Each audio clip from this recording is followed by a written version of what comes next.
चलें सर, कुल मिला के हम इसमें 6 बातें पढ़ेंगे। Objective, scope, step 1 operating segment, step 2 reportable segment, step 3 wild card entry. क्या होती है वाइल्ड कार्ड एंट्री आम जबान में? जो शुरू से नहीं होता, जो क्राइटेरिया मीट नहीं करता, फिर भी हम उसको कहते हैं कि भाई तू भी आ जा, है ना। 11 लड़कों की टीम चाहिए, 10 लड़के खेलने वाले हैं। एक बंदा जिसने ज़िंदगी में कभी क्रिकेट नहीं खेली, आप उसको बोलते हैं भाई तू भी आ जा। सही है, कम से कम तो बॉल खो जाएगी तो उसको लेने के काम आएगा, है ना।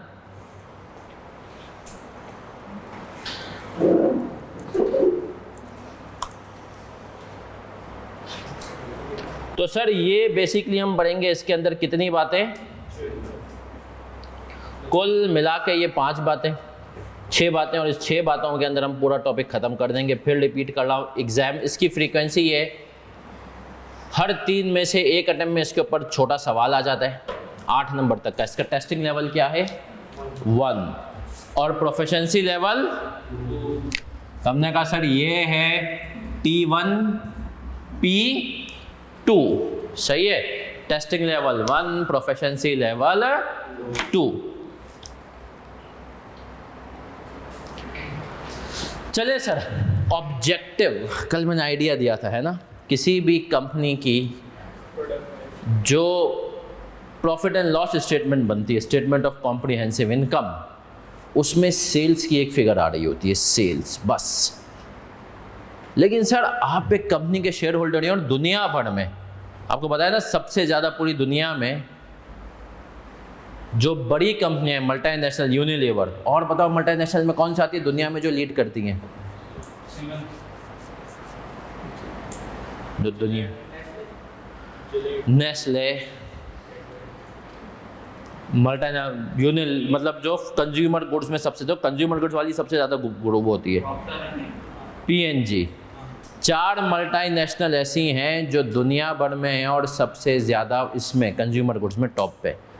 सबसे पहले है यूनिलीवर, दूसरे नंबर पे P&G, प्रॉक्टर एंड गैम्बल, तीसरे नंबर पे नेस्ले, चौथे नंबर पे racket बेनकीजर।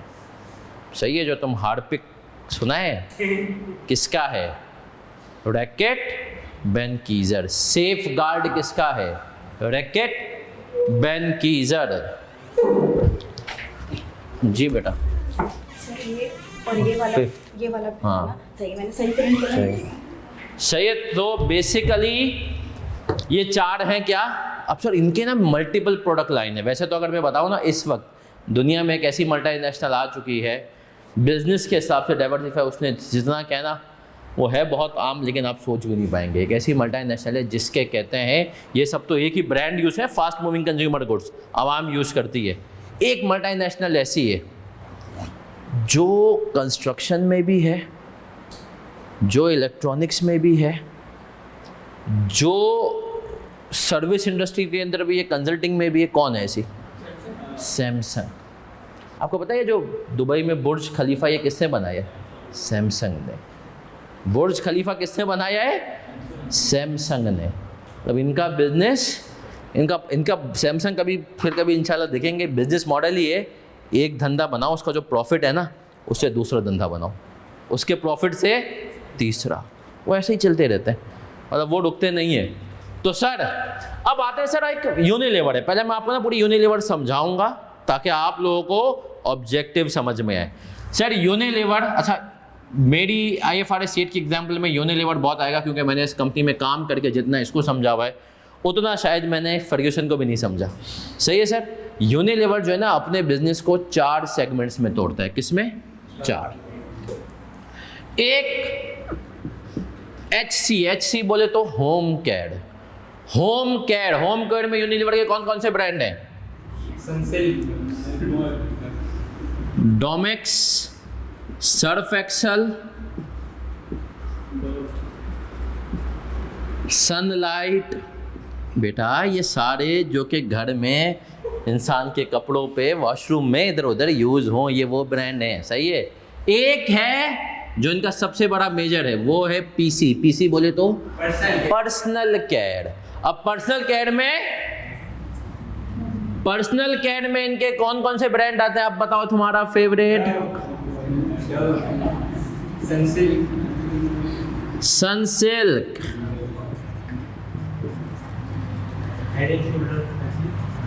Clear for man, head and shoulder PNG का है, ग्लो एंड लवली, पॉन्ड्स, सही है। अब आपने कहा लाइफ बॉय, सही है। ये सारे इनके क्या है? पर्सनल केयर के ब्रांड हैं। और भी है, सही है। यूनिलीवर ने एक शैम्पू निकाला था, उसका नाम था शैम्पू का टोनी एंड गाई। ये दुनिया भर में उनका, पाकिस्तान में इसके नाम से एक सैलून है, वैसे वो भी यूनिलीवर का ही है, लेकिन दुनिया भर में टोनी एंड गाई आप सर्च कीजिएगा, एक बहुत बड़ा ब्रांड है। वो शैम्पू का ब्रांड है, वो है ड्राई शैम्पू। कौन सा शैम्पू है? Dry shampoo. अगर आप, अब हम तो माशाल्लाह रोज़ नहाते हैं, अंग्रेज़ रोज़ नहीं नहाता, वो परफ्यूम से और इनसे काम चलाता है। तो अगर आपको बाल धोने और आपको नहाना नहीं हो तो वो टोनी एंड गाई उसके लिए बना था। सही है।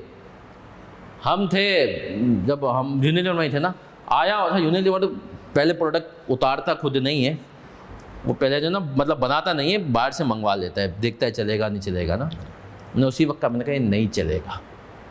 मैंने कहा भाई ये ब्रांड यहाँ पर क्यों नहीं चलेगा?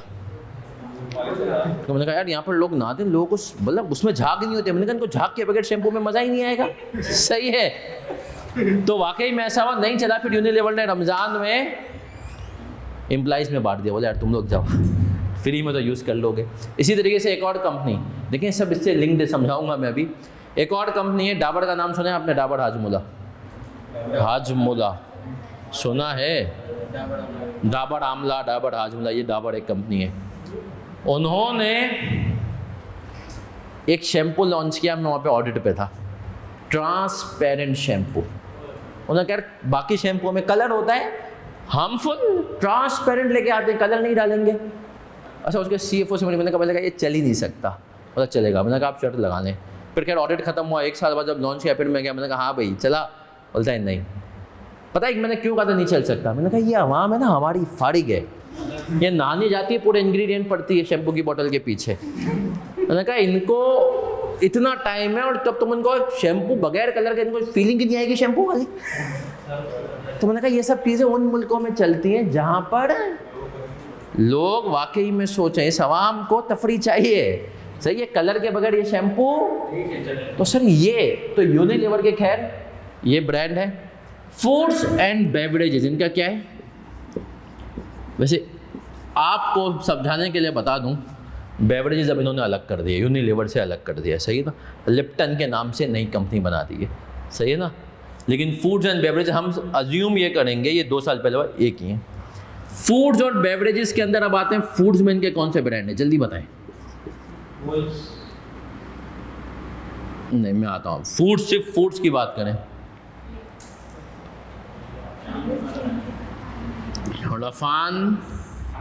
रफान का नाम सुना है खवातीन? आपने तो सुना ही होगा। पेप्सी का है। पाकिस्तान में सबसे ज़्यादा नूडल्स चलती हैं यूनिलीवर की, कनौर की, लेकिन लोग मैगी कह के खरीद रहे होते हैं यही। पाकिस्तान में नेस्ले नूडल्स में इतना इंटरेस्टेड नहीं है। आप लोग भी यही करते हैं, कपा सूप, हाँ केचप, कनौर की केचप है ना सर। यूनिलीवर के ये ब्रांड है। एक तो ये जो मशहूर है, इसके बाद यूनिलीवर का एक और चलता है UFS, यूनिलीवर फूड सॉल्यूशंस। अब इसमें से इन्होंने मायोनीज़ भी आम आवाम के लिए, देखो ये जितनी भी बड़ी मल्टीनेशनल होती हैं ना, ये बोलते हैं गरीब आम आवाम के लिए एक ही है। सही है। अमीर आवाम के लिए, मतलब हॉरिका पता है क्या होता है? Hotel and restaurant business. उनके लिए वो बोलता है हम 1-1 kg वाली पैकेजिंग तो नहीं बनाएंगे ना, उनके लिए बड़ी पैकेजिंग बनती है। सही है। तो उनको मायोनीज़ जा रहा होता है 50 kg वाले, उसमें केचप जा रही होती है 50 kg में, या तो उनके लिए बहुत बड़ी होगी या तो साशे होंगे वो जो आपने देखे। सही है ना? ये तो वो बनता था इनका यूनिलीवर फूड सॉल्यूशंस के नाम से, वो भी फूड्स में ही आता था। फूड्स इनका ये था। फिर इनके पास इसके अंदर थी आइसक्रीम। आइसक्रीम में इनका सबसे बड़ा ब्रांड क्या था? एक ही ब्रांड था वॉल, जिसके सब ब्रांड थे, है ना। फिर तीसरा इनका था टी। टी के अंदर यूनिलीवर 2 ब्रांड के साथ काम करता था, बताएं कौन से? टपाल, वाह भाई, सबसे बड़ा कॉम्पिटिटर है लिप्टन का और उसका सुप्रीम। सही है। यूनिलीवर के ये 2 ब्रांड्स हैं।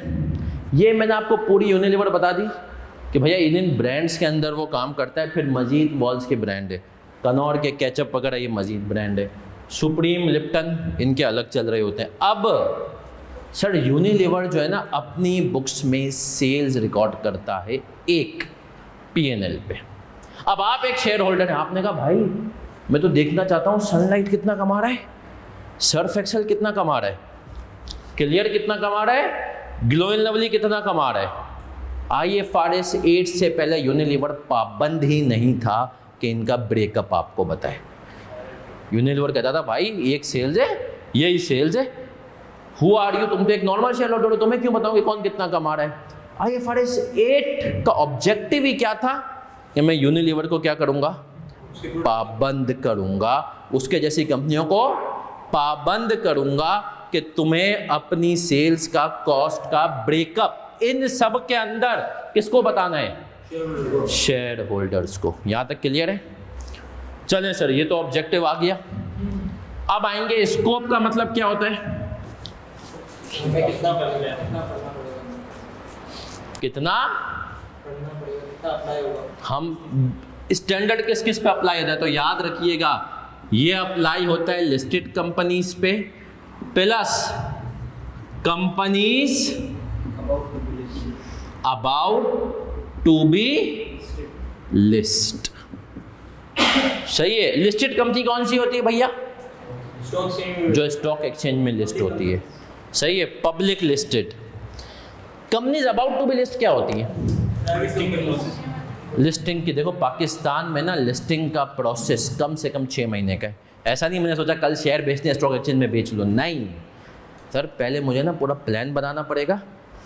कंपनीज के अब्बू कौन है पाकिस्तान में, SECP, उनको जाके बोलना पड़ेगा सर मैं लिस्ट होना चाहता हूँ। SECP बोलेगा बढ़िया है, वेल डन, मुझे प्लान दो, तुमने दे दिया। SECP बोलेगा स्टॉक एक्सचेंज के पास जाओ, उससे प्लान वेरीफाई करवाओ, उससे आप वेरीफाई करवाएंगे। स्टॉक एक्सचेंज बोलेगा मैंने वेरीफाई कर दिया, SECP ने कर दिया। अब आपको पता है ना स्टॉक एक्सचेंज के मेंबर्स हैं बड़े बड़े, हर छोटे मोटे नहीं, जो स्टॉक एक्सचेंज के एक गारंटी लिमिटेड कंपनी, आप लोग कंपनी लॉ में पढ़ेंगे, उसके मेंबर्स हैं।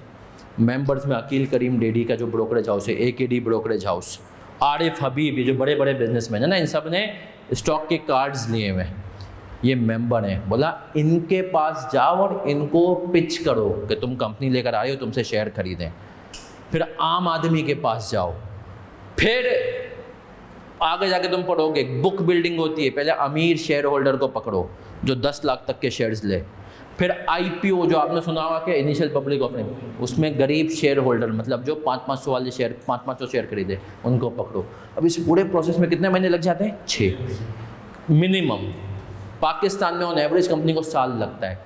बोला अगर तुम लिस्टेड कंपनीज और तुम कंपनीज, तो तुम पे फर्ज है कि तुम IFRS 8 की क्या करो, कंप्लाइंस करो, अपनी सेल्स को ब्रेकअप करके बताओ। लेकिन अगर तुम प्राइवेट कंपनी हो तो फर्ज नहीं।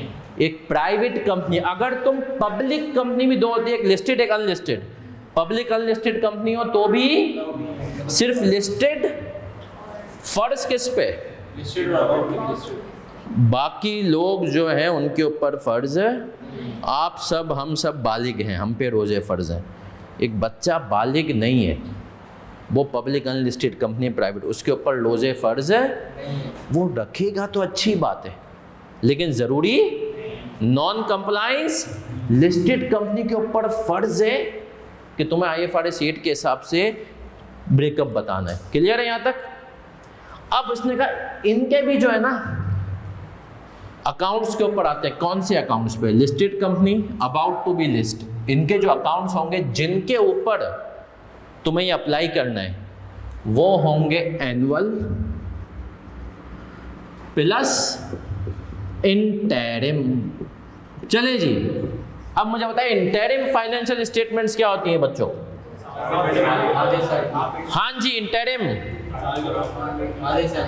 देखिए सर, कंपनी के ना 4 अकाउंट्स बनते हैं पूरे साल में। इंटरिम में आता है फर्स्ट क्वार्टर, जैसे जनवरी टू दिसंबर अगर ईयर एंड है तो मार्च फर्स्ट क्वार्टर के अकाउंट्स, सही है। फिर आता है हाफ ईयर, क्या आता है? हाफ ईयरली अकाउंट्स, सही है। इसको सेकंड क्वार्टर भी कह सकते हैं कि भैया सेकंड क्वार्टर, बट इसके अंदर जो है ना जून, अपना अप्रैल में जून की परफॉर्मेंस भी होती है और जनवरी से लेकर जून तक की भी होती है। फिर आता है आपके पास 9 मंथ्स और थर्ड क्वार्टर स्लैश, इसके अंदर आप जनवरी से सितंबर तक की करते हो, सही है। इसके आगे मैं लिख दूं कि ये जून तक के होते हैं, और इसमें आप सितंबर तक की परफॉर्मेंस बताते हो, या और फिर आप इसमें जुलाई अगस्त सितंबर 3 महीने के अलग से भी बताते हो। मतलब जो इसका पीएनएल होता है ना, उसके अंदर 2 कॉलम्स चल रहे होते हैं, एक जनवरी से सितंबर, एक जुलाई से सितंबर, ठीक है। फिर कौन से अकाउंट्स आ जाते हैं?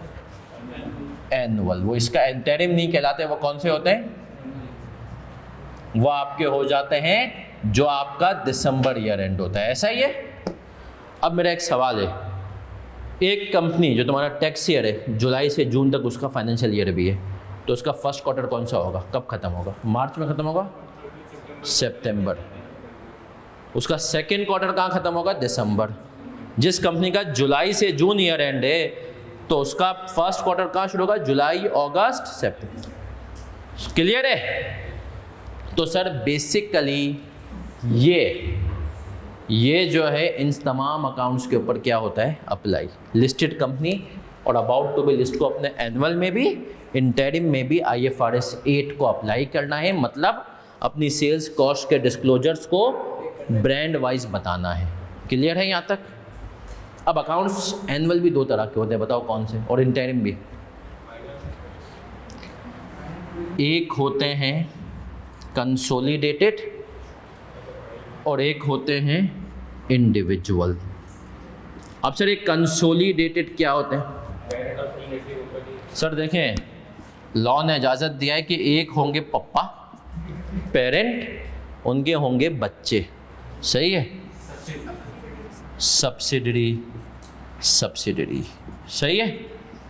अब पप्पा जब अपने अकाउंट्स बनाएंगे ना, तो उनके जो अकाउंट्स की बुक होगी ना, उसके अंदर 2 अकाउंट्स जाते हैं। एक पप्पा कहते हैं कि मेरी अकेले की परफॉर्मेंस, अकेले की परफॉर्मेंस पप्पा की क्या हो गई? Individual financial statements. क्या कहते हैं? मैंने अकेले कितना किया, घर में सिर्फ बाप की इनकम कितनी है, पेरेंट, बच्चे भी तीनों कमा रहे हैं, पूरे घर की इनकम क्या हो जाएगी? कंसोलिडेटेड, है ना। अब स्टैंडर्ड ने एक और शरारत डाली और आईकिप ने इसके ऊपर MCQ पूछ लिया। उसने कहा अगर कंसोलिडेटेड अकाउंट्स भी बन रहे हैं और इंडिविजुअल भी बन रहे हैं, क्या दोनों पे IFRS 8 अप्लाई होना ज़रूरी है? इसका जवाब है ओनली कंसोलिडेटेड। तो अपने पास इसको एक लाइन को लिखो, सब बच्चे अपने पास एक लाइन लिखेंगे। If both consolidated and individual financial statements are prepared, if both consolidated and individual financial statements are prepared,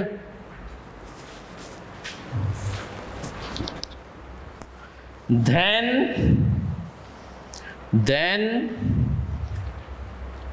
IFRS 8 will be applied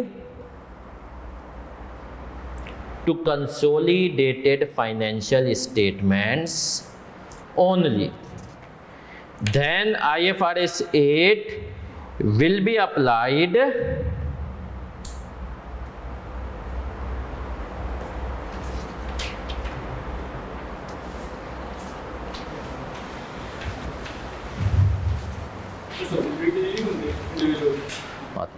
will be applied to consolidated financial statements only. जी 4 दफ़ा accounts बनाती है। नहीं, audit सिर्फ एक दफ़ा होता है एनुअल। इन दोनों में कोई ऑडिट नहीं होता।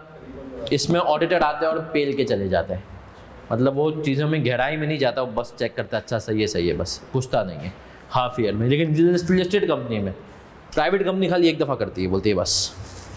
खैर वो आप पढ़ेंगे कंपनी लॉ में। यहाँ तक हम क्लियर हैं? हैंड आउट मिल गया सबको? कर लेंगे अगर करना है। यूनिलीवर तो कॉपी करने बेटा, यूनिलीवर आपको बहुत काम आएगा इसको समझने में। मुझे मिल गया? यूनिलीवर जो है ना आपको समझने में बहुत काम आएगा। चलिए अब मैं आपको एक बात बताऊं, अभी सिर्फ अज्यूम करेंगे यूनिलीवर लिस्टेड है, अफेक्टिवली यूनिलीवर लिस्टेड नहीं है। हम समझने के लिए क्या अज्यूम करेंगे? यूनिलीवर अब लिस्टेड, पहले पाकिस्तान में लिस्टेड था ये, इसने अपने आप को डीलिस्ट करा लिया, बोला हम पागल थोड़ी इतना सब कुछ करेंगे। असली में नहीं है? हाँ नहीं है, असली में नहीं है। यूनिलीवर फूड्स है, उनका जो फूड्स एक कंपनी है ना, खाली उन्होंने फूड्स को अलग करके लिस्ट किया हुआ है। यूनिलीवर खुद लिस्टेड नहीं है। अरे याद रखें, मल्टीनेशनल नहीं चाहती कि उनके बारे में सबको बहुत कुछ पता चले। उनको बाहर से पैसा आ जाता है, सही है, वो उनको बाहर से फंडिंग आती है और ये वैसे बहुत पैसा कमाते हैं, बहुत। ये आपकी सोच है। आपको जो शैम्पू की बोतल मिलती है 250 रुपये की, इनको पड़ी होती है 30 रुपये की।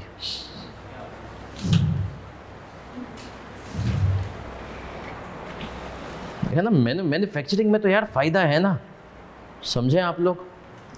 असल पैसा बनाता मैन्युफैक्चरर है, लेकिन असल टेंशन भी वही फालता है।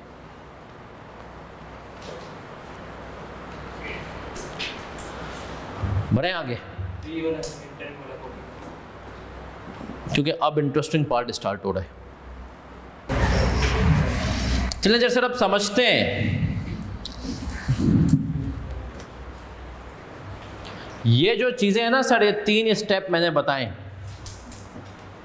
ये 3 स्टेप से जो गुजरेगा वही मैंने कहा ना उसकी सेल्स बताई जाएगी। सबकी बताई? सबसे पहला स्टेप क्या है? और हमने कहा एक बच्चे को सीए करना है। क्या करना है? पहला स्टेप, वो इंसान का बच्चा हो। आप बोले बंदर है, बहुत होशियार है, उसको केनेस वाले अंदर भी आने नहीं देंगे। IKP CRN number issue. पहला स्टेप क्या है? इंसान का बच्चा। रिपोर्ट है वो, उसकी आर्टिकलशिप भी होनी चाहिए, पेपर भी पास होने चाहिए, तब जाके क्या बनेगा? एक बच्चे ने सारे पेपर पास कर लिए, आर्टिकलशिप नहीं की।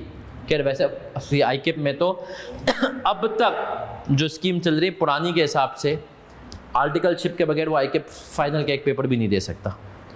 लेकिन सपोज करें अगर होता भी तो भी आप CA नहीं कहलाते आर्टिकलशिप के बगैर। 3 हिस्से हैं, एडमिशन लेना, आर्टिकलशिप और पेपर पास, सही है। तो अब इसके भी 3 हिस्से हैं। सबसे पहले इसने कहा तुम ये जो तुम्हारे पास चल रहा है ना लक्स, डव, सनसिल्क, इनको ये साबित करो कि ये ऑपरेटिंग सेगमेंट भी है या नहीं है, ये इंसान के बच्चे हैं भी या। तो हमने कहा अच्छा भाई ऑपरेटिंग सेगमेंट क्या होते हैं? तो इसने कहा मैं बताता हूँ ऑपरेटिंग सेगमेंट क्या होते हैं। उसने कहा यार ऑपरेटिंग सेगमेंट जो होता है ना उसके अंदर 3 सलाहियतें होती हैं। कितनी? या कह लें 3 बातें होती हैं। ये मिटा दूं मैं यूनिलीवर, बल्कि ये मिटा देता हूं। ऑपरेटिंग सेगमेंट में कितनी बातें होती हैं? 3 बातें।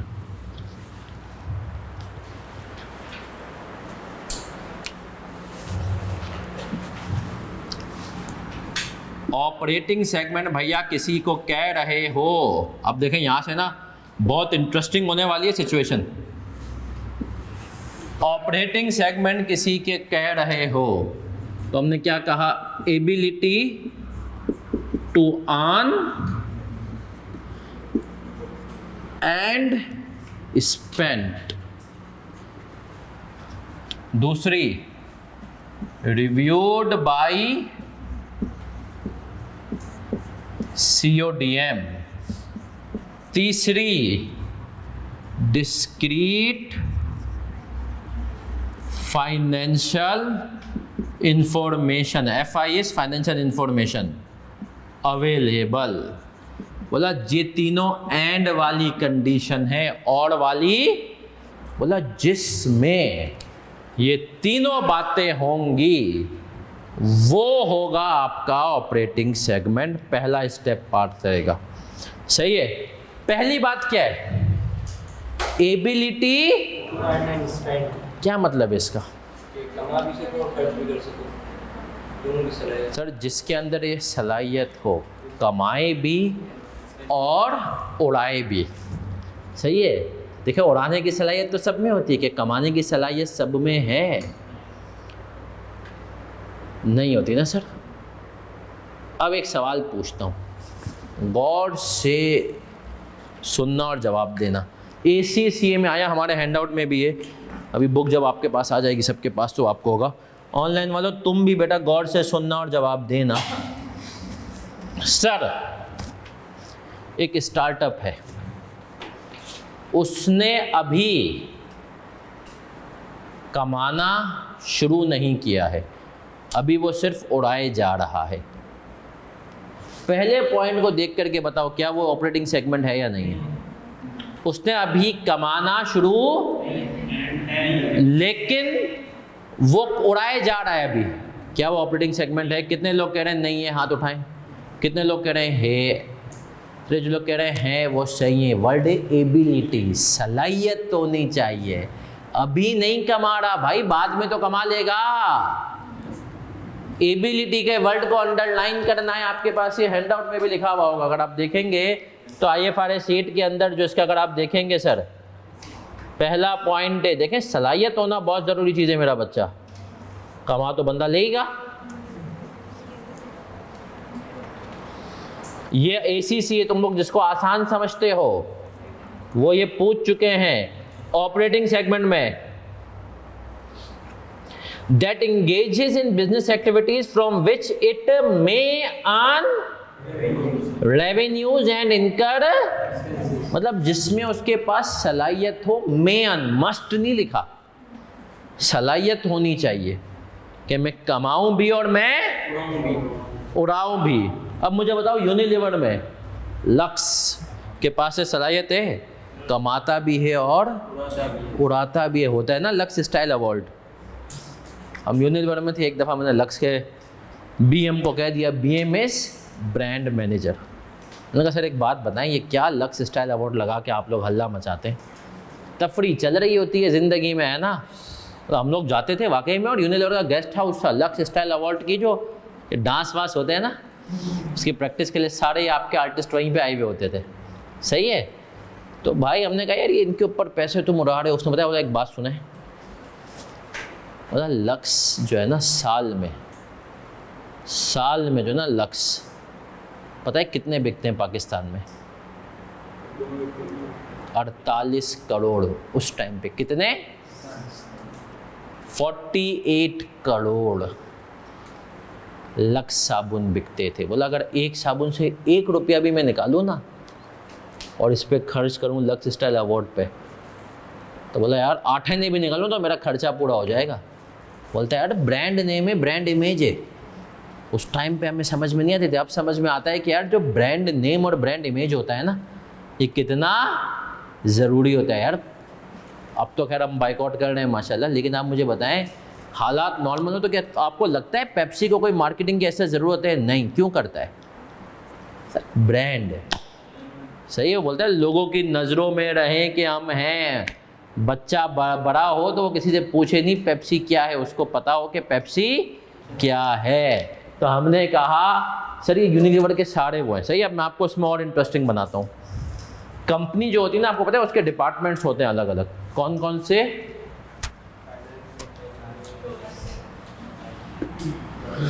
कंपनी के तरह डिपार्टमेंट्स बताते जाओ भाई। चले मैं आपको बताता हूँ मेजर डिपार्टमेंट ना, फिर देखते हैं उनमें से कौन कौन सा पहला क्राइटेरिया मीट करता है, कौन सा नहीं। कंपनी की तरह मुझे बताओ डिपार्टमेंट्स। सबसे पहले आपके दिमाग में आएगा फाइनेंस। अगर एडमिन आ रहा है तो बेटा आप गलत फील्ड में, फाइनेंस के हैं आप, है ना। दूसरे नंबर पे HR मेजर, जो हर कंपनी में तकरीबन होते हैं। एडमिन, मार्केटिंग एंड सेल्स, कुछ कंपनी में अलग अलग भी होते हैं, सही है ना। बाकी परचेज, प्रोक्योरमेंट वगैरह भी हो रहे होते हैं, और बहुत सारी कंपनियों में, छोटी कंपनियों में एडमिन ही ये सब देख रहा होता है, सही है ना। सप्लाई चेन का अलग है, बड़ी कंपनियों में और भी है, बट मैंने कहा मेजर डिपार्टमेंट अब हम यहीं तक रखते हैं। आजकल के हिसाब से चाहें तो एक और भी रख लें, IT, है ना।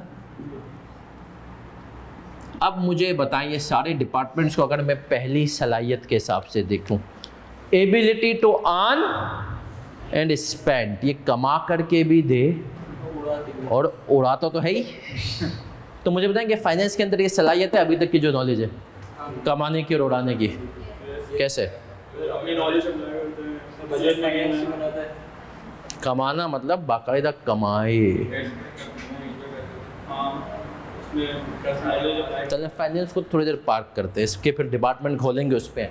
HR में है, उड़ाता तो है, कमाता नहीं है। देखो कमाना इंडेक्ट, डायरेक्ट कमा के बता रहा है, नहीं बता रहा। IT उड़ाता है, HR उड़ाता है, एडमिन भी उड़ाता है, ये खर्चे ही करता है।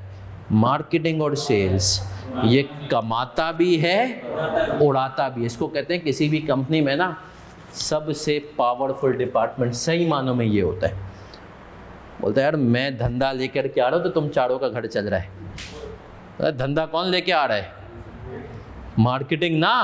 तो सर हमने कहा ये तो ऑपरेटिंग सेगमेंट एक के हिसाब से। अब आते हैं सर ये तीनों नहीं है, हमने कहा तुम तीनों जाओ।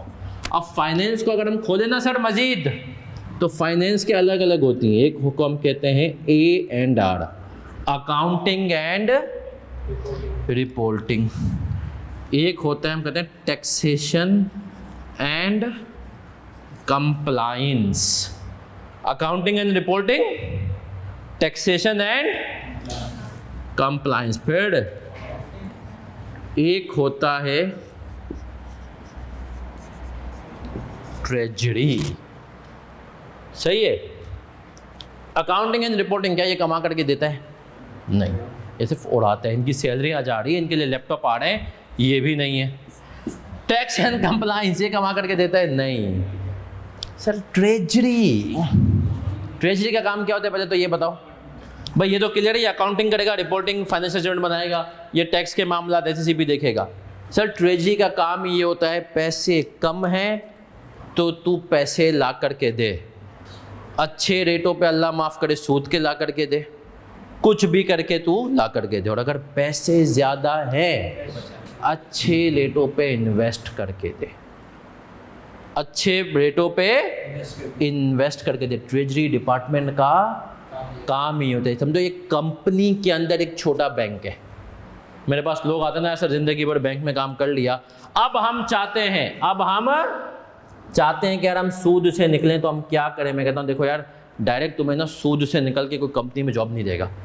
तुम टारगेट करो कंपनी के ट्रेजरी को, बैंक से ट्रेजरी, ट्रेजरी से फिर तुम किसी और डिपार्टमेंट में मूव हो जाना बाद में।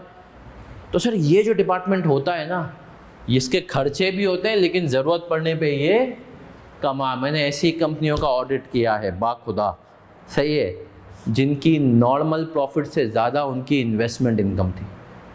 जो उनकी सूदी इनकम थी ना, उनका नॉर्मल प्रॉफिट आ रहा है 11 मिलियन, सूदी इनकम आ रही है 16 मिलियन।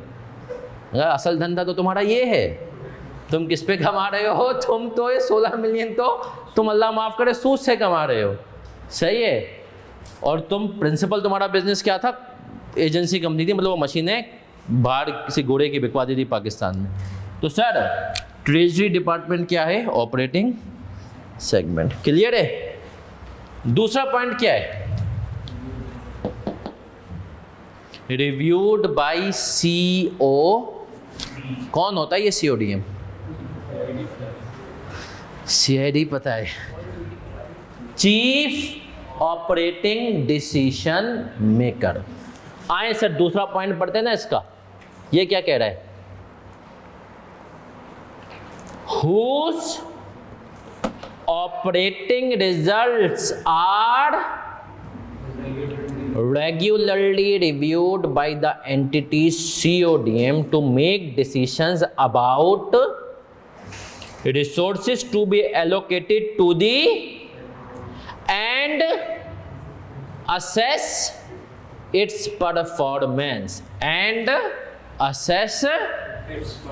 its performance। चलें सर, अब मैं आपको अपनी फर्म के हिसाब से एग्जांपल देता हूँ। सही है, हमारी फर्म हर तरह का काम कर लेती है, सही है, जो एम्बिट में आए।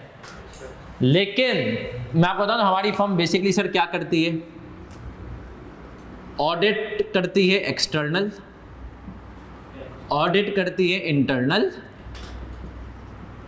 हम बुक कीपिंग सर्विसेज भी देते हैं, सही है, हम रिसोर्स आउटसोर्सिंग सर्विस भी देते हैं। मतलब एक तो होता है कि तुम्हारा बुक कीपिंग हमने अपने ऑफिस में बैठ के कर दी, एक होता है कि तुम्हें फाइनेंस का बंदा चाहिए, हमने अपना बंदा लगा दिया।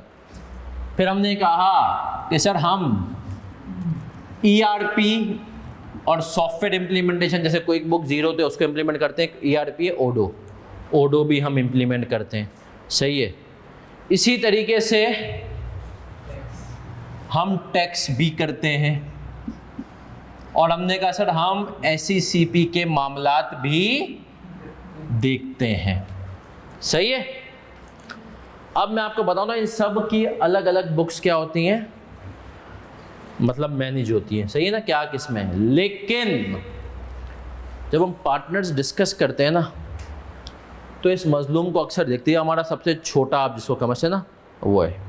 इसको हम बहुत कम देख रहे होते हैं SECP के मामलात के, ना इसके मतलब हमारे पास क्लाइंट्स हैं, लेकिन बहुत ज़्यादा क्लाइंट्स को ऐसे नहीं है कि हम बोले ना यार, तो ये बेचारा ऐसे ही इग्नोर हो रहा होता है, इसके ऊपर हमारी नज़र भी नहीं जाती। अब CODM कौन होता है, चीफ ऑपरेटिंग डिसीजन मेकर, ये यूजुअली होता है BOD। कौन होता है, तो जो हमारी फर्म के BOD हैं, हम COD, हम इसके रिजल्ट्स को रिव्यू ही नहीं कर रहे होते हैं SECP के, कभी साल में देख लिया तो देख लिया, रेगुलरली रिव्यू तो हमारी फर्म के लिए ये ऑपरेटिंग सेगमेंट। बाकी सब है भाई, एबिलिटी टू अर्न अल्हम्दुलिल्लाह माशाल्लाह कमा के दे रहे हैं, ये भी कमा करके दे रहा है, लेकिन हम इसके रिजल्ट्स देखते ही नहीं है, हम बहुत कम। हमने क्या SECP का जो होता है ना, बहुत ज़्यादा ही कोई छोटा चिल्लर काम है नहीं देखते, तो हट गया वो, सही है। तो पहली कंडीशन क्या है, एबिलिटी टू अर्न भी, और दूसरी क्या है, रिव्यूड बाय CODM। तीसरी कंडीशन क्या है, डिस्क्रीट फाइनेंशियल इंफॉर्मेशन अवेलेबल हो। इसका मतलब क्या है, उसकी अलग से इनकम रिकॉर्ड होती हो, एक्सपेंस रिकॉर्ड होते हैं। हमारे केस में SECP की अलग से इनकम एक्सपेंस तो रिकॉर्ड होते हैं, लेकिन हम रिव्यू नहीं करते, इसलिए वो आउट है, सही है। मैं आपको एक और एग्जांपल देता हूँ, एबिलिटी टू अर्न हो, रिव्यूड भी हो, लेकिन आपने इसके इन्फॉर्मेशन बहुत अलग नहीं रखी। एग्जांपल देता हूँ, एक कंपनी है जो गोश्त का काम करती है, कंपनी लेवल पे कौन सी है, मीट वन जो है ना, ये कंपनी है। आपको पुराना क्रिकेटर कौन था, इंजमामुल हक, नाम सुना है इंजमामुल हक का, सही है, लड़कों ने तो सुना हुआ होना चाहिए, खेलते हुए देखे उसको कभी, पुराना प्लेयर है इंजमामुल हक, वो भी इसमें पार्टनर है, सही है।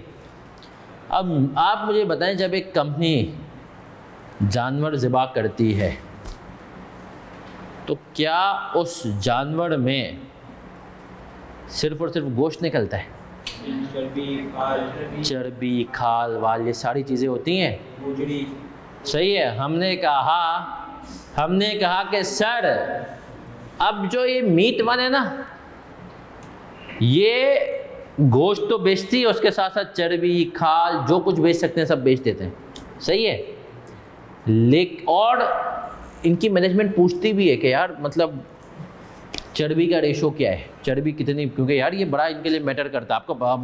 आपको जान के हैरानगी होगी, ये मीट के जो काम में ना, मार्केट में ऐसे लोग मौजूद हैं, और वो सिर्फ गायें खरीद करके पूरे पाकिस्तान की मंडियों में घूमते हैं और देख करके इस मीट वन को, और ऑर्गेनिक मीट कंपनी है कि आपके पास वो लिस्टेड भी है ऑर्गेनिक मीट, मीट वन पे लिस्टेड अल शहीर कॉरपोरेशन के नाम से, उनको देते हैं 2-2 ढाई लाख तनख्वाह लेते हैं। पता है उनका काम क्या होता है? सिर्फ जानवर खरीदना।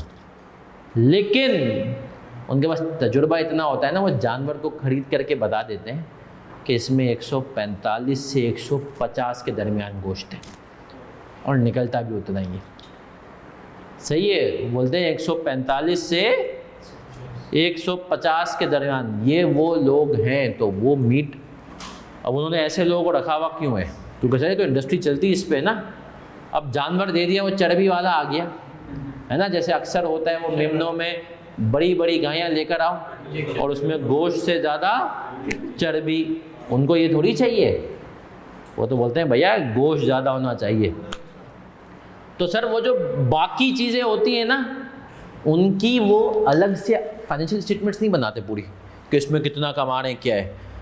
सारी की सारी कॉस्ट बनती है गोश्त के ऊपर कितनी कॉस्ट आई। हाँ, उनकी अलग से सिर्फ स्क्रैप सेल्स रिकॉर्ड हो जाती है और कुछ भी रिकॉर्ड। तो सर ये जो है ना, बेसिकली मीट वन के केस में चर्बी जो है वो ऑपरेटिंग सेगमेंट नहीं है, उसके अंदर सलाहियतें कमा करके दे रहा है यार चर्बी। सही है, CODM रिव्यू भी करता है चर्बी की सेल्स कितनी है, लेकिन वो डिटेल रिव्यू नहीं कर पाता। क्यों नहीं कर पाता? फाइनेंशियल स्टेटमेंट इंफॉर्मेशन डिस्क्रीट, मतलब ही क्या होता है, वाज़े तौर पे अलग से चर्बी की सेल्स क्या हो जाती है। तो हमने कहा सर बेसिकली ऑपरेटिंग सेगमेंट वो होगा जिसके अंदर ये तीनों बातें हों, ability to earn, distribute by CODM, बोले तो BOD, और ये तीन बातें। तो आपने कहा पहला लेवल आधा पास हुआ है, ये ऑपरेटिंग सेगमेंट हो गया। यहाँ तक मैं क्लियर हूँ? अब सर एक बड़ा मसले की बात है, यूनिलीवर ने कहा एक बात सुनो, तुमने कह दिया जिसके अंदर ये तीन बातें हो वो CODM वो ऑपरेटिंग सेगमेंट है। मतलब हमारे ना पाकिस्तान में 22 ब्रांड है, पागल हुए हो? मैं 22 ब्रांड की सेल्स एक साथ मतलब अलग अलग करके रिकॉर्ड करूँगा, एक फाइनेंशियल मतलब कॉस्ट अलग रिकॉर्ड करूँगा। बोलेगा भाई अकाउंट्स कहाँ इतने बड़े हो जाएंगे। मतलब मैं 22 अगर ब्रांड की सेल्स अलग बताऊँ, कॉस्ट अलग बताऊँ, तो बोला यार मेरी तो वाट लग जाएगी और डीलर की भी वाट लग जाएगी। बोला भाई ऐसे तो नहीं होगा, 22 ब्रांड को तो मैं शो नहीं कर सकता। इसी तरीके से पाकिस्तान में 22 है, इंडिया के अंदर 82 हो। सही है, इंडिया के अंदर तो हनी वनी पता नहीं किस में घुसे हुए हैं। आपको पता है हिंदुस्तान यूनिलीवर, उसको कहते हैं हल। हल को पता है इंडिया में क्या कहा जाता है? CEO factory. जो हिंदुस्तान यूनिलीवर में जो एम्प्लॉइज़ होते हैं ना, वो वहाँ के एम्प्लॉइज़ निकल के बाकी जगहों के कंपनियों के CEO बनते हैं। कभी गूगल में सर्च करना the CEO factory of India, लिखा आएगा हिंदुस्तान यूनिलीवर। सही है कि उनके एम्प्लॉइज़ जो होते हैं वो बाकी जगह पे जा कर के पूरी पूरी कंपनियां लीड कर रहे होते हैं। 82 के करीब ब्रांड अगर वो चलाते हैं, सही है, मतलब वो वहाँ पर तो बच्चों के पैम्पर्स में भी हैं। सही है, बोला भाई 82 को अलग अलग खोल के रिकॉर्ड करेंगे तो हमारी तो हो गई बात। बोला ये तो नहीं कर सकते। तो स्टैंडर्ड ने कहा रुको ज़रा, बोला ऑपरेटिंग सेगमेंट के साथ एक और चीज़ भी है जिसको हम प्यार से बोलते हैं एग्रीगेशन क्राइटेरिया। बोला तुम्हारे जो जो ब्रांड हैं अगर वो 5 बातों में एक जैसे हों तो उनको मिला करके एक कर दो, फिर उन सब की मिला करके सेल्स शो करो। मतलब 5 बातें दे रहा हूं किसमें? एग्रीगेशन क्राइटेरिया में। अगर वो इन 5 बातों में क्या है, सेम है, तो इनको मिला करके क्या कर दोगे? हमने कहा है सर 5 बातें क्या हैं, देखते हैं क्या है भैया एग्रीगेशन क्राइटेरिया में, आए पढ़ते हैं।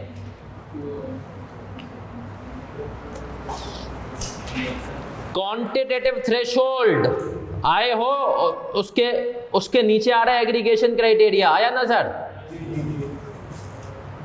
अब पढ़ते हैं, कह रहा है 2 और मोर सेगमेंट्स में B if segments are similar in each of the following respects।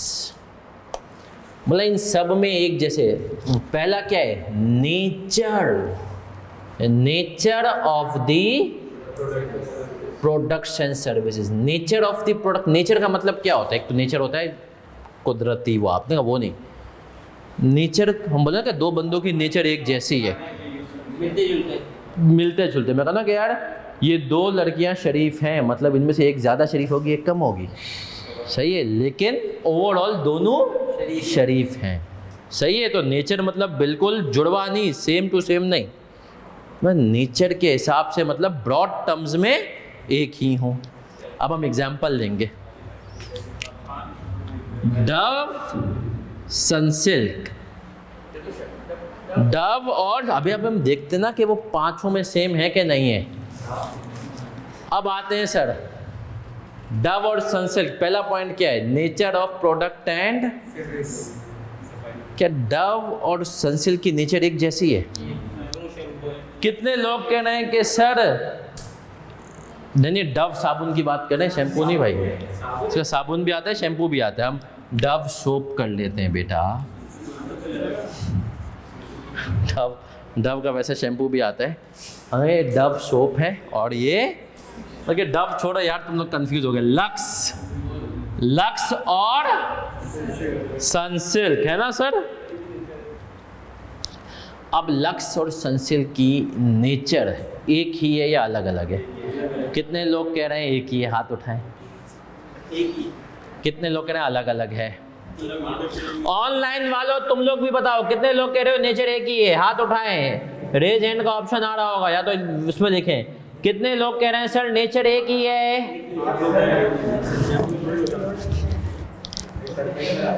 आए सर आए। नेचर के हिसाब से ऑनलाइन वालों हाथ। दो बच्चों ने, हाशिम रजा, हमजा मजहर, जैन खान, देख रहे हैं सारे लौंडे कह रहे हैं नेचर एक ही है। और कौन कौन कह रहा है कि नेचर एक ही है? सर जो लोग कह रहे हैं नेचर एक ही है फिर से हाथ उठाएंगे। फिर से यजीम हस्तियां, इनको साबुन दो या शैम्पू, ये पूरा नहा के निकलेंगे, सही है। इनको आप साबुन दे शैम्पू दे, ये पूरा नहा के निकलेंगे, इनको फर्क नहीं पड़ेगा। सर नेचर के हिसाब से दोनों एक ही हैं। इंसानी जिस्म पे उसकी खूबसूरती सफाई के लिए यूज हो रहे हैं। तो पहला क्राइटेरिया साबुन और शैम्पू नेचर के हिसाब से एक ही है। जैसे एक पेन इस्तेमाल होता है, एक साबुन इस हिसाब से वो इंसान के जिस्म पे इस्तेमाल होते हैं ना पूरा, है ना भाई। और ये तेरी सोच है।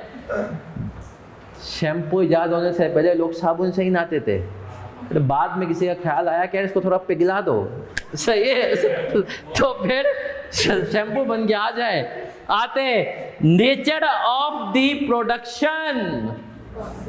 साबुन और शैम्पू, लक्स और सनसिल्क का सेम ही है सर। केमिकल्स को ही तो मिलाना है, एक को मिला करके छोड़ देना है, एक को जमा देना है। प्रोडक्शन प्रोसेस सेम ही है ना भाई। मतलब केमिकल देखो एक क्या होता है भाई, केमिकल्स के थ्रू बन रहा है। एक होता है ऑटोमोबाइल में प्रोडक्शन प्रोसेस, वो केमिकल्स के थ्रू नहीं बनता, वो बड़ी बड़ी शीटें आती हैं, उसके ऊपर मशीनें आती हैं, मोल्डिंग मशीन, वो जा करके स्टैंप मार देते हैं तो तुम्हारा दरवाज़ा बन जाता है सुजुकी का, सही है। ये एक प्रोसेस अलग है। एक होता है ऑयल रिफाइनरी का प्रोसेस, तेल आ रहा है वो घूम रहा है। एक होता है फ्लोर मिल का प्रोसेस कि गंदम आ रही है वो पिस रही है। लेकिन सर साबुन शैम्पू तो यार है ही ना कि आर्टिफिशियल केमिकल पकड़े और परफ्यूम डाला और ये सब मिला दिया, है ना सर। तो दोनों में nature of the production service same है। Nature of the production, type और क्लास ऑफ सर इंसानों पे ही यूज होते हैं, है ना। आपने कहा सर जानवरों के शो होता है, शैम्पू वैम्पू अलग आते हैं, शैम्पू साबुन। इंसान, अब इंसान में ही नहीं जाना कि मर्द औरत और बच्चे सब एक ही हैं भाई, सही है ना। तो आपने कहा कि सर लक्स सनसिल्क तीन क्राइटेरिया पे क्या है पूरे उतर रहे हैं।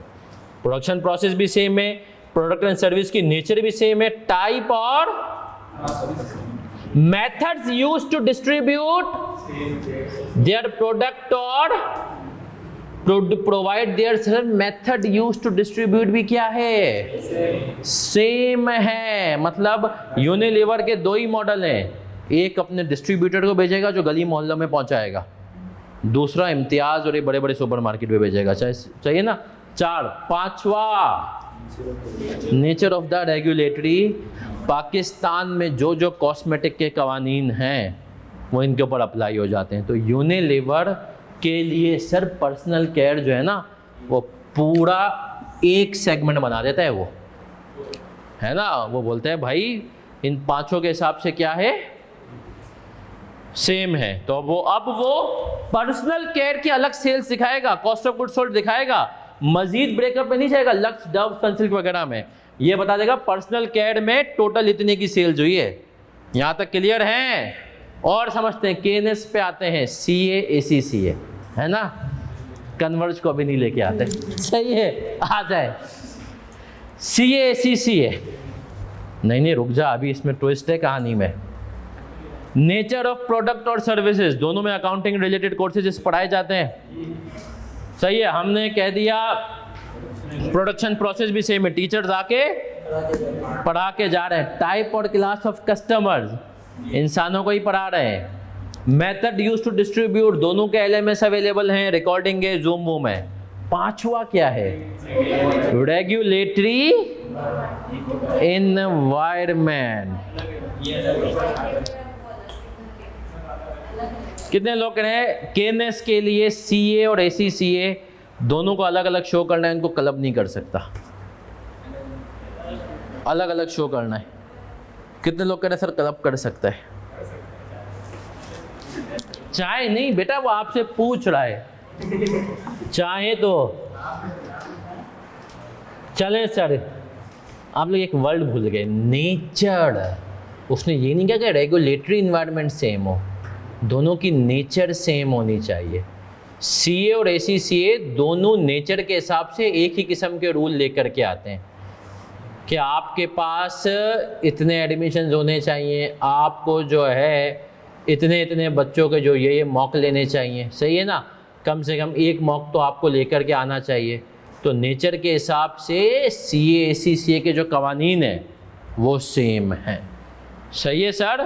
तो केनेस के लिए CA ACCA क्या है, एग्जाम्पलर भी है अब इनका, है ना। कॉलेज, कितने लोग कह रहे हैं कॉलेज अलग है? सर 5, अच्छा एग्जाम्पलर जो केनेस का कॉलेज है, सही है, उसमें भी मेरे ख्याल में भी माशाल्लाह कोई 100 से ऊपर बच्चा हो गया, सही है। तो जो है दूसरा बनने वाला है, ये ताबानीज़ वालों का था ना कॉलेज, सही है। बस ये लोग ये ना कहेंगे BCom के नाम पे पैसे ले लें, सही है। अब आए तो सर एग्जाम्पलर केनेस, nature of product and service, यार टीचिंग ही कर रहे हैं ना, सही है। दूसरा प्रोडक्शन प्रोसेस, टीचर जाके पढ़ा रहे हैं। टाइप और क्लास ऑफ कस्टमर, आप बड़े हैं वो छोटे बच्चे है ना, उन्होंने दुनिया नहीं देखी, आप देख चुके हैं। चौथा मेथड यूज टू डिस्ट्रीब्यूट, सही है ना, उसमें थोड़ा सा आप कह सकते हैं डिफरेंस है, वहाँ पे कोई ऑनलाइन वॉनलाइन का इतना चक्कर नहीं है, लेकिन अज्यूम करें है ऑनलाइन भी। 5वां जो मेन है उसको ना ICAP देख रहा है ना ACCA, नेचर वो उसको कौन देख रहा है, HEC हायर एजुकेशन कमीशन।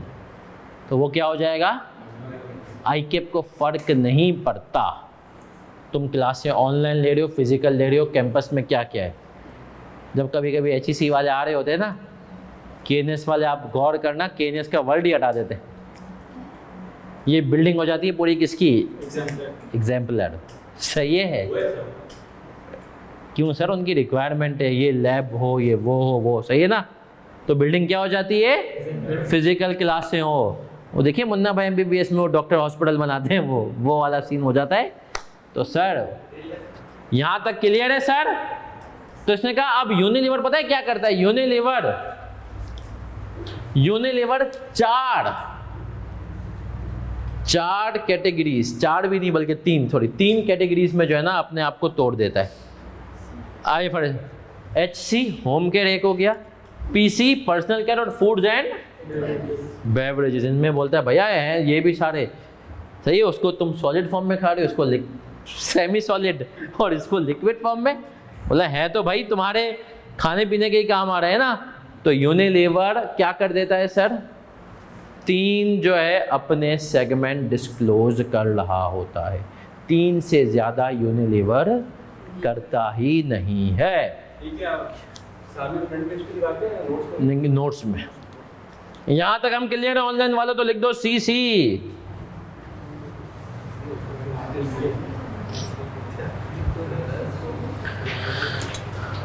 बढ़े क्या मेरा बच्चा आगे? आसान है ये, बस अभी इसमें आने वाली कैलकुलेशंस। अब यूनिलीवर के पॉइंट ऑफ व्यू से आप सोचेंगे, यूनिलीवर ने कहा यार 22 ब्रांड पाकिस्तान में, उसको हमने तुम्हारी खातिर तोड़ दिया कितने पे स्टैंडर्ड, अब 3 पे ले आया मिक्स करके ना, क्लब करके। अब डिस्क्लोज कर दें इन 3 को। बोला नहीं, बोला इतने जालिम नहीं है। अब एक आ रहा है क्वांटिटेटिव थ्रेशोल्ड। सेल्स ब्रेकअप होती है पूरा P&L ब्रेकअप होता है? सेल्स, कॉस्ट, मेजर आइटम, जहाँ जहाँ ब्रेकअप हो सकता है। एसिड्स भी ब्रेकअप हो के बताते हैं भाई। मतलब यूनिलीवर में वॉल्स की मशीनों की वैल्यू कितनी है, किसकी कितनी है ना। यार अब शेयर होल्डर है, आपका हक है आप जाने कौन कमा करके दे रहा है। कोई कमा करके नहीं दे रहा है तो उसको रखा हुआ क्यों है ना। मैं आपको बता दूं, मैंने बड़ी बड़ी कंपनियों में ऐसा देखा है, ऑटोमोबाइल कंपनी है या किसी भी जैसी कंपनी है, एक बिजनेस है वो डूब रहा है, बंद करो भाई इसको। बोला नहीं, क्यों? सेठ के बेटे का शौक है ये। एक कंपनी वो ब्लेड बनाती है, क्या बनाती है? ब्लेड। वो मोटरसाइकिल भी बना रही है और बुरी तरह लॉस में, मतलब ब्लेड का अच्छा खासा प्रॉफिट, मोटरसाइकिल में। लेकिन क्यों भाई? बंद करो। सेठ का जो बेटा है ना, उसने कहा पप्पा मेरा शौक है, मुझे मोटरसाइकिल बना करके, अब बच्चे का शौक तो शौक है, तो अब्बा ये नहीं देख रहे कि अब्बा ने कहा यार कमाया इसके लिए, उड़ा रहा है तो क्या हो गया। सही है। पाक कराची में तो चलती भी रही है उसको, वो है आपकी, उसका नाम था हीरो। हीरो के नाम से किस ज़माने में एक बाइक आती थी, ये ट्रीट कॉर्पोरेशन ग्रुप है ना, उसकी है। उन्होंने ना, अच्छा ये ग्रुप छोटा नहीं, इनका ग्रुप बहुत बड़ा, ये लगता है लियाकत नेशनल, लम्स सब इनके ग्रुप में ही है। ये बीच में लाए बाइक के अपने एम्प्लॉइज़ को जो ना इंस्टॉलमेंट में देंगे विदाउट इंटरेस्ट। एम्प्लॉइज़ ने ले ली। उसका एक एम्प्लॉय बड़ी बात देखा, कैसी चल रही है मोटरसाइकिल? बोलते यार चलती बाइक में से इंडिकेटर गिर रहा है। सही है। बोल रहा है चलती बाइक में से, तो मैंने कहा देख अब शौक में बच्चा बना रहा है तो ऐसा ही होगा। सही है। मतलब एम्प्लॉइज ने भी एक दफ़ा ली, बोला फंस गए भाई, अब नहीं लेंगे। तो सर यहाँ तक क्लियर है? पहला स्टेप ऑपरेटिंग सेगमेंट। यूनिलीवर ने कहा सारे ब्रांड में एबिलिटी भी है, रिव्यू भी होते हैं और डिस्क्रीट भी है, शो कर दें। बोला नहीं, 22 ब्रांड को क्लब करो। क्लब किया, home care, personal care, foods and club हो गए। अब क्या करें? बोला अब आएंगे क्वांटिटेटिव थ्रेशोल्ड, जिसको कहते हैं रिपोर्टेबल। अब हम बताएंगे कि इनकी इतनी औकात भी तो हो कि इनको शो करें नहीं करें। बोला 3 क्राइटेरिया दे रहे हैं, उनमें से एक भी मीट हो जाए तो इसको अलग से शो कर दो। तो अब हम आ रहे हैं किसकी तरफ? Reportable segments. किसकी तरफ आ रहे हैं? Reportable segments. कॉपी करते जाए।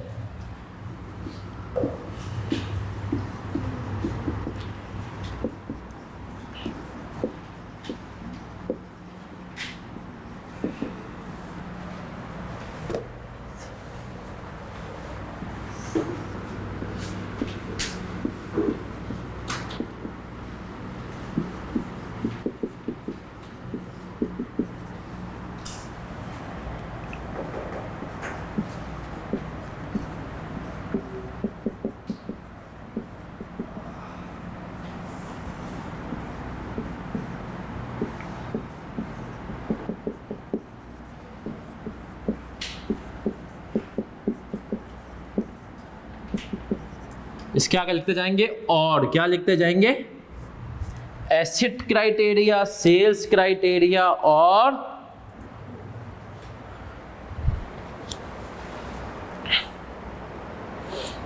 Profit and loss criteria.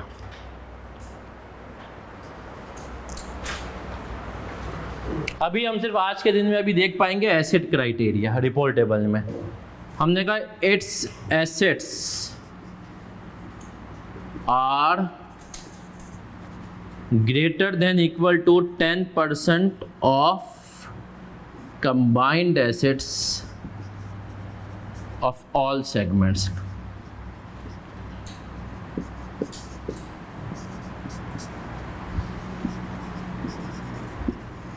इसके आगे लिख लोगे 9.99 does not equal to 10%।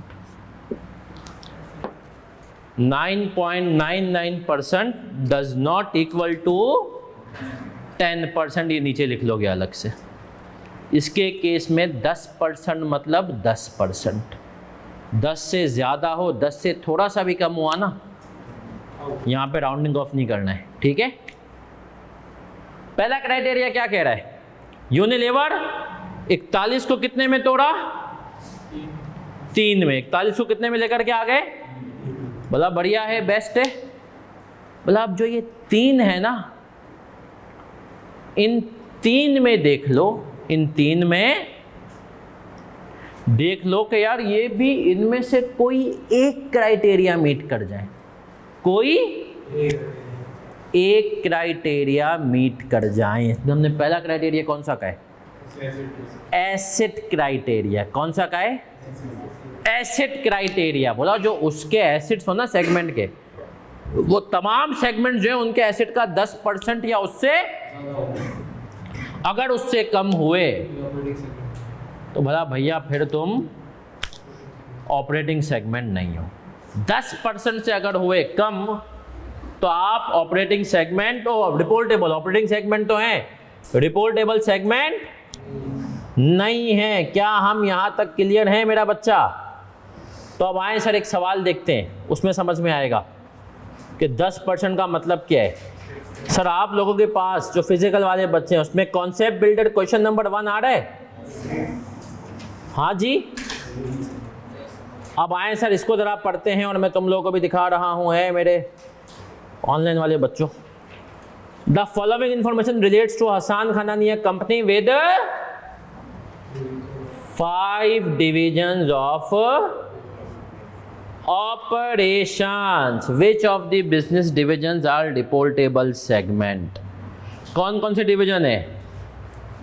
Would, furniture, वेनीर, waste और वेनीर क्या होता है? Brother of paneer.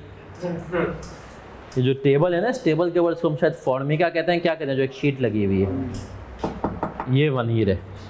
वेस्ट और अदर से जब आप देखें इनका रेवेन्यू भी दिया हुआ है, इंटर सेगमेंट प्रॉफिट रेवेन्यू भी दिया हुआ है, इसको छोड़ते हैं अभी, प्रॉफिट भी दिया हुआ है और टोटल। अब हम देखेंगे एसिड्स की बेस पर, सबकी तवज्जो इधर, कॉपी कोई नहीं करेगा जब तक मैं ना कहूँ। इनमें से कौन कौन से जो सेगमेंट हैं वो बन रहे हैं हमारे पास ऑपरेटिंग सेगमेंट। तो आए सर देखते हैं। सबसे पहले सर याद रखें, इसके सवाल को करने का एक तरीका होगा, सही है। हम जब भी इसका सवाल, आप लोग भी अभी जब कॉपी करेंगे ना, तो आप आंसर का फॉर्मेट बनाएंगे, आंसर, इसके बाद आपने लिखना है क्राइटेरिया। क्राइटेरिया में आपने 3 लाइनें लिखनी हैं। अभी हमने सिर्फ एसेट पढ़ा है तो मैं एसेट लिख रहा हूँ, आप लोग 2 लाइनें छोड़ दीजिएगा, सही है। इसके बाद एसेट्स के केस में इसने कहा उस सेगमेंट को अब तुम रिपोर्टेबल बनाओगे जिसके एसेट्स टोटल सेगमेंट के एसेट्स का 10% या उससे ज़्यादा हो। अब टोटल सेगमेंट्स के एसेट्स कितने हैं? अगर आप देखें आखिरी कॉलम आ रहा है, ऑनलाइन वाले बच्चों तुम भी अगर देख लो तो उसके टोटल एसेट्स कितने आ रहे हैं आखिरी कॉलम में? टोटल एक कॉलम में 10,000। तो सर ये 10,200 का 10% कितना हुआ? 1,020। तो हमने कहा इसका एसेट का क्राइटेरिया है ग्रेटर देन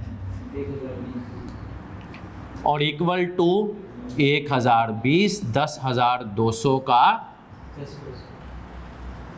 10%। सही है सर। अब आपने कहा ये मैंने लिखा, इसके बाद मैं सेगमेंट के नाम लिखूंगा यहाँ पे। मैंने कहा सेगमेंट, हम रेवेन्यू और प्रॉफिट की जगह छोड़ देते हैं अभी, ताकि आप भी कॉपी करते हुए ये करें। फिर हम एक बनाएंगे टेबल। हमने कहा सेगमेंट। अब मुझे बताओ सेगमेंट्स कौन कौन से हैं?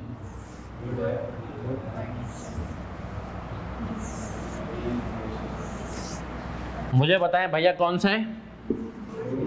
वुड, फर्नीचर, वनीर, वेस्ट और अदर, जैसा ये वेस्ट और अदर, जैसा ये। अच्छा सर अब आप बताएं, इसके आगे में एक ही कॉलम हम कहेंगे रिपोर्टेबल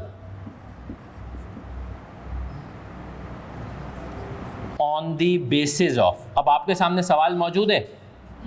सवाल में मुझे बताएं क्या वुड के एसिड्स जो हैं, नौजवानों सब इधर देखेंगे, वुड के जो एसिड्स हैं कितने के हैं? क्या वो 1020 से ज़्यादा हैं? तो हमने क्या किया, वुड रिपोर्टेबल है एसिड्स की बेस पे, यस।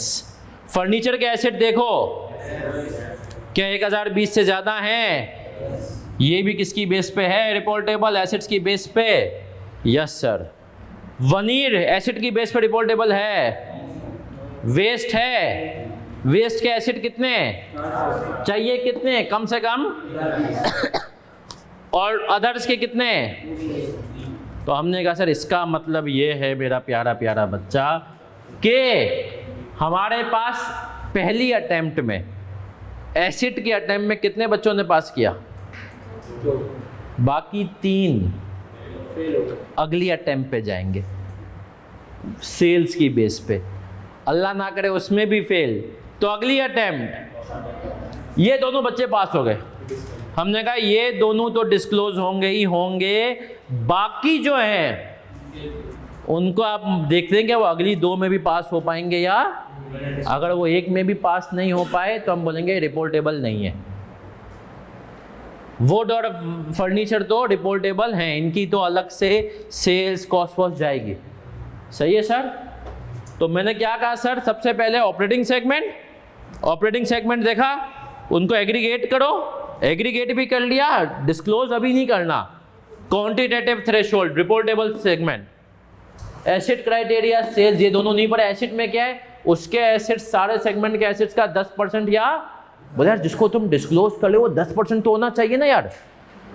तो हमने कहा सर वुड और फर्नीचर ने ये क्राइटेरिया पास, यहीं तक रखते हैं। अगली क्लास में जो है हम क्या करेंगे सर, यहीं से आगे कंटिन्यू करवाएंगे, लेकिन सर ये कॉपी करें।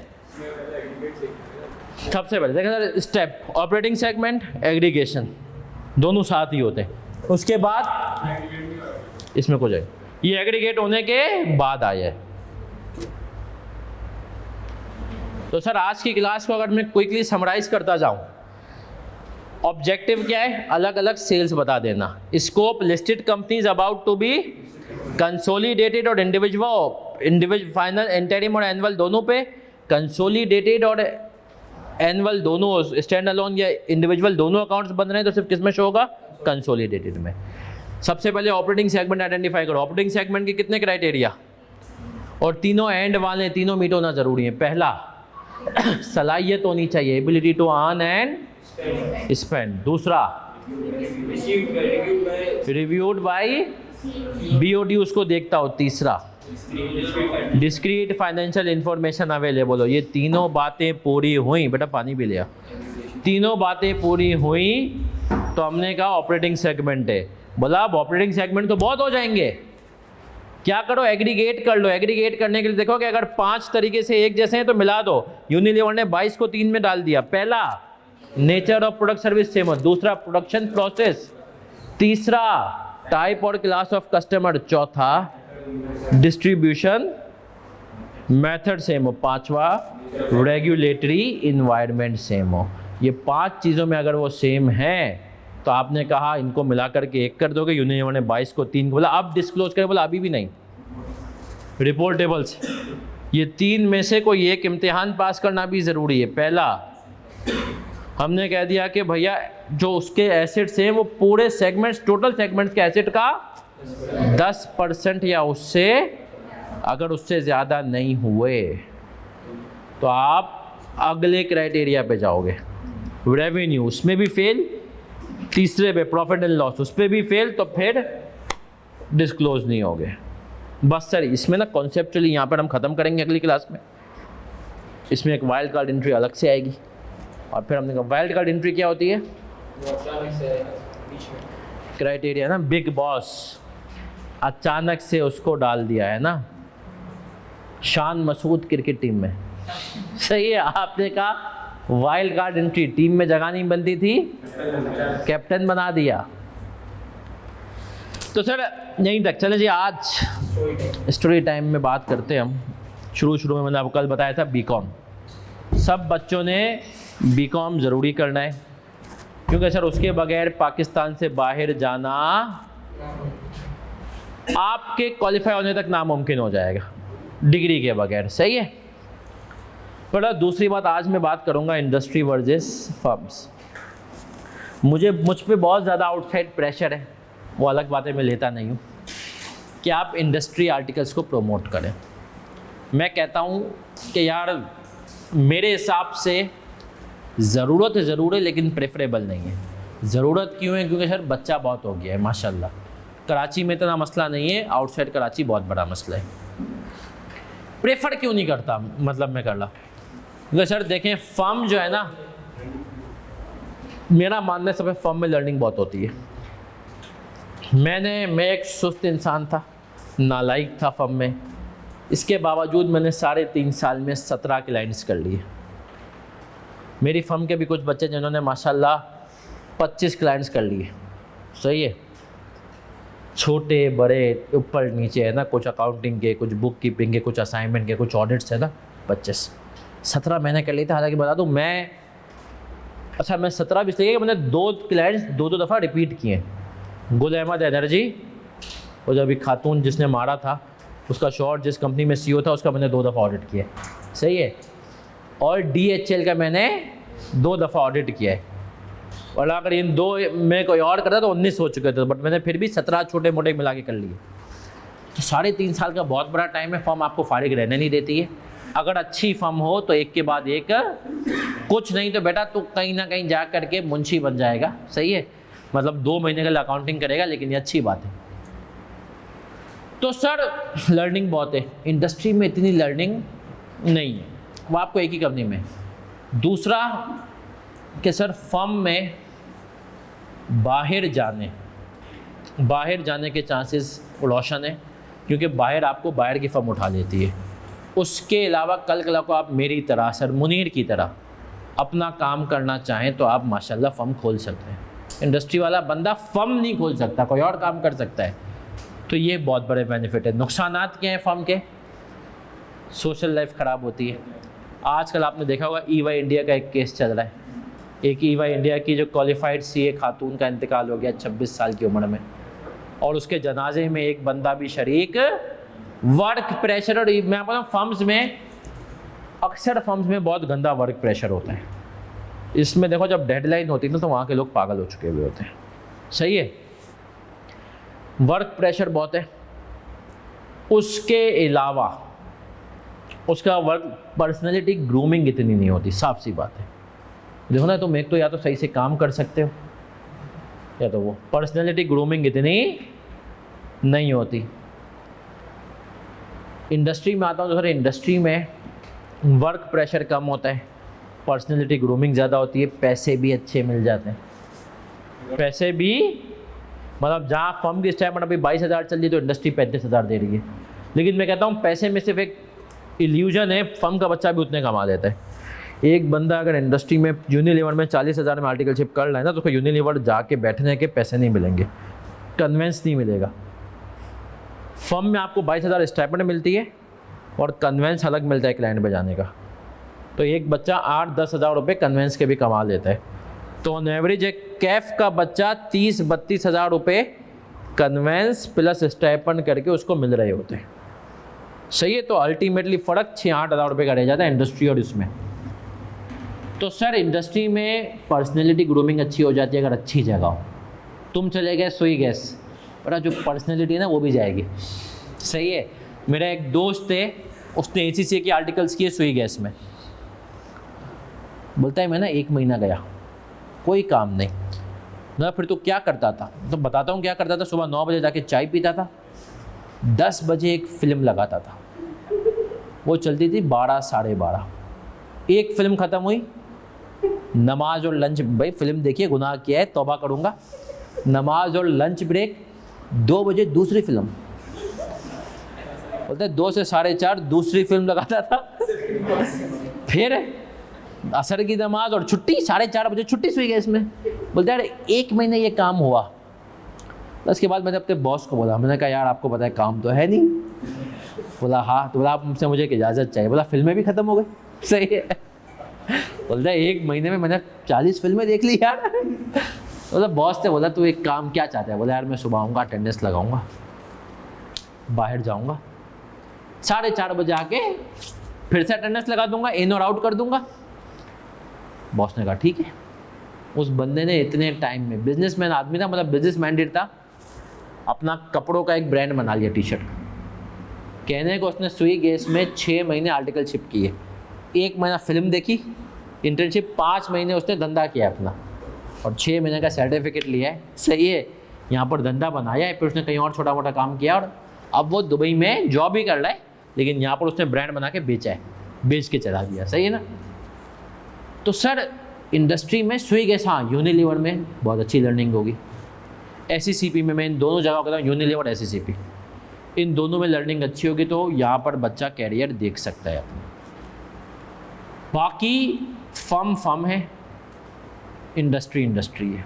मैंने एक सर्वे किया था अपने लिंक्डइन पे, 90% क्वालिफाइड से मैं सवाल पूछा था कि अगर आपके टाइम पे, हमारे टाइम पे इंडस्ट्री का ऑप्शन नहीं था, 90% क्वालिफाइड से हमने पूछा अगर आपके टाइम पे ऑप्शन होता तो आप क्या करते। मतलब 100% से पूछा था, उनमें से 10% ने कहा कि हम इंडस्ट्री जाते, 90 ने क्या कहा फर्म। सर इंडस्ट्री किसको जाना चाहिए, मेरी बात सुनना, उस बंदे या बंदी को जाना चाहिए जिसके बाप का यहाँ पे ठीक ठाक बिजनेस हो, उसको जा करके उस बिज़नेस को अल्टीमेटली संभालना है। तो वो इंडस्ट्री में जाके डिपार्टमेंट्स चेक कर लेगा कौन सा डिपार्टमेंट कैसे चलता है।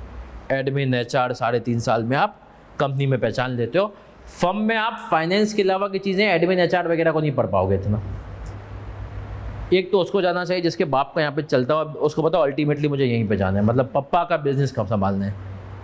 दूसरा, उन खवातीन को जाना चाहिए जिनका कैरियर शॉर्ट हो, जिनको पता हो कि यार 28-30 साल तक मुझे काम करना है, इसके बाद शादी के बाद मुझे लॉन्गर रन काम नहीं करना है। तो उन खवातीन को फिर इतनी ख्वारी की ज़रूरत नहीं जो फर्म में होती है, वो इंडस्ट्री जाए। भाई उनको पता है ना कि यार, जैसे मैं बताऊं बहुत सारे स्टूडेंट्स हैं, वो क्लियर है कि सर 28-30 साल तक काम करना है, इसके बाद हमें लॉन्गर रन में काम नहीं करना है। तो हमने CA कर लिया, थोड़ी बहुत सेविंग कर ली, अब ये हो गया एक सिक्योरिटी आ गई कि अल्लाह ना करे कभी ज़रूरत पड़े तो हम मार्केट में उतर के जॉब वॉब कर सकती हैं। तो उनको मैं कहता हूँ बेटा आपको आर्टिकल्स फर्म की ज़रूरत ही नहीं है, फिर आप इंडस्ट्री में करें। सही, क्योंकि वो लाइफ काफ़ी टफ हो जाती है, और अगर आपकी आर्टिकल्स के दौरान शादी हो गई ना तो और टफ है।